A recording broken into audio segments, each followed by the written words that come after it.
Now we will discuss a new topic that is fluid friction. So fluid friction से पहले हम जान लेते हैं कि फ्लूइड क्या होता है बच्चों। सो कोई भी वो चीज जो फ्लो कर सकती है इज नोन एज फ्लूइड। सो हम लिख सकते हैं that fluid anything which can flow, कोई भी वो चीज जो फ्लो कर सकती है। और कौन कौन सी चीजें हैं जो फ्लो करती हैं? लिक्विड एंड गैस, ये दोनों चीज आपकी फ्लो कर सकती हैं। चलो अब डिस्कस करते हैं main topic that is liquid friction. आप सभी ने बोट को देखा होगा, है ना? बोट कैसे होती है? कुछ इस तरह से होती है हमारी, ठीक है। अब अगर पानी में चलो तो बोट को यानी कि मूव करने के लिए, फॉरवर्ड डायरेक्शन में मूव करने के लिए किसी ना किसी को रो करना, यानी कि जो चप्पू होता है उसे चलाते रहना बहुत जरूरी है। क्योंकि अगर रोइंग नहीं की जाएगी यानी कि वो चप्पू नहीं चलाया जाएगा तो बोट क्या होगी? कुछ डिस्टेंस ट्रेवल करने के बाद रुक जाएगी। सिमिलरली आपका जो प्लेन होता है, ठीक है, तो हमारा जो प्लेन होता है कुछ इस तरीके से, ठीक है। अगर इस प्लेन का इंजन वर्क करना बंद कर दे तो प्लेन क्या हो जाएगा? रुक जाएगा। और रुक जाएगा इट मींस नीचे गिर जाएगा और क्रैश हो जाएगा। क्लियर है? ठीक है। अब यहां पे अगर हम बात करें, यहां पे तो कोई सरफेस है नहीं और जो फ्रिक्शनल फोर्स है वो सरफेस से वर्क करती है। तो यहां पे कोई सरफेस नहीं है तो ये क्यों रुक जा रहे हैं?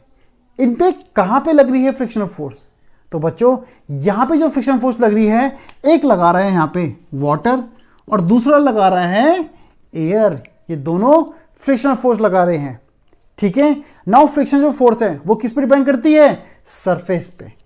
तो यानी कि बच्चों यहां पे भी अगर हम चेक करें तो जो आपका फ्लूइड फ्रिक्शन है वो भी सरफेस पे डिपेंड करता है।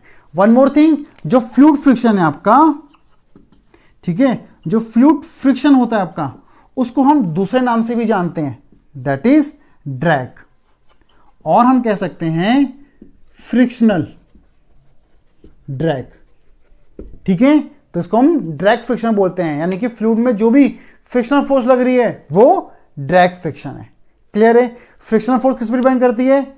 सरफेस में।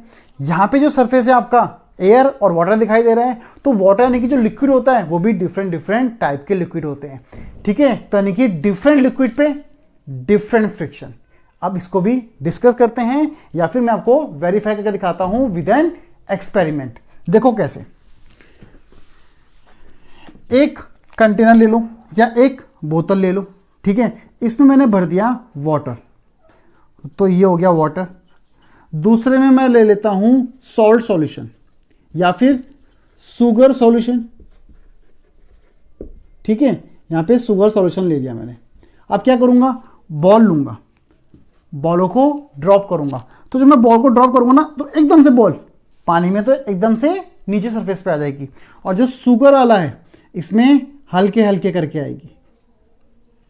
तो इससे क्या पता चल रहा है? जो शुगर सॉल्यूशन है वो ज्यादा फ्रिक्शन लगा रहा है। बॉल का मोशन डाउनवर्ड है ना, तो फ्रिक्शनल फोर्स अपवर्ड लग रही है, ज्यादा लग रही है। वैसी वाटर के केस में फ्रिक्शनल फोर्स कम लग रही है तो बॉल डायरेक्टली नीचे आ गई।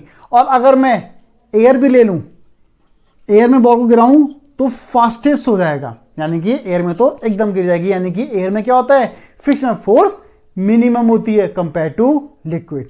ये क्लियर है बच्चों? ठीक है, कोई डाउट नहीं इसमें? तो ये आपको मैंने प्रूव भी कर दिया कि डिफरेंट डिफरेंट लिक्विड या डिफरेंट डिफरेंट में आपका जो फ्रिक्शनल फोर्स होता है वो डिफरेंट। बच्चों अब मैं ड्रैग फ्रिक्शन की एक स्पेशल क्वालिटी बताता हूं आपकी, ये कैसे डिफरेंस है सॉलिड फ्रिक्शन से। देखो जो आपका यानी कि हम जब गाड़ी चलाते हैं या मैं राइडिंग कर रहा हूं बाइक पे, तो अगर स्पीड हल्की है तो हवा कम लगती है हमें, लेकिन अगर स्पीड ज्यादा हो जाएगी तो हमें फील होगा ना कि जो आपकी एयर है वो हमें पुश कर रही है बैकवर्ड, है ना।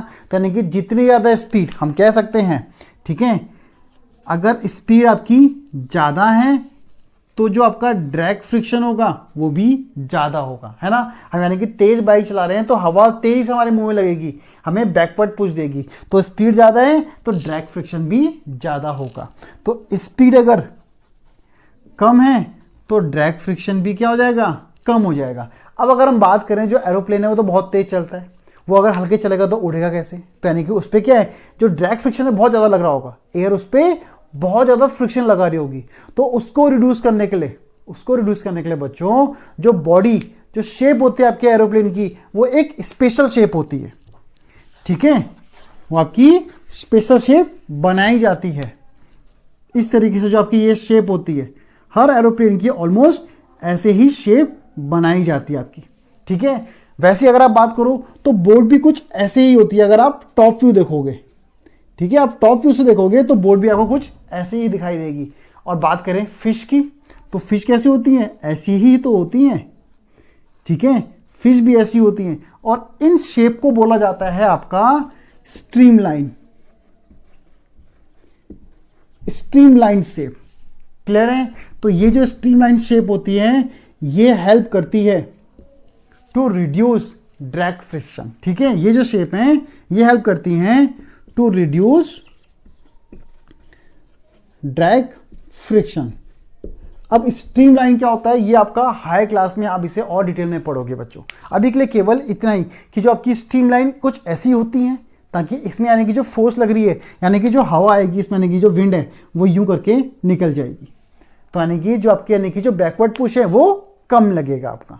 वैसे ही वाटर में भी जो शेप होती है यानी कि फिश की, तो पानी ऐसे टकरा के निकलता रहेगा आपका। ठीक है, ठीक है। सो दिस आपकी जो स्ट्रीमलाइन शेप है ये बहुत हेल्प करती है to decrease the drag friction. Clear है? Hope so everything is clear to you. Thank you.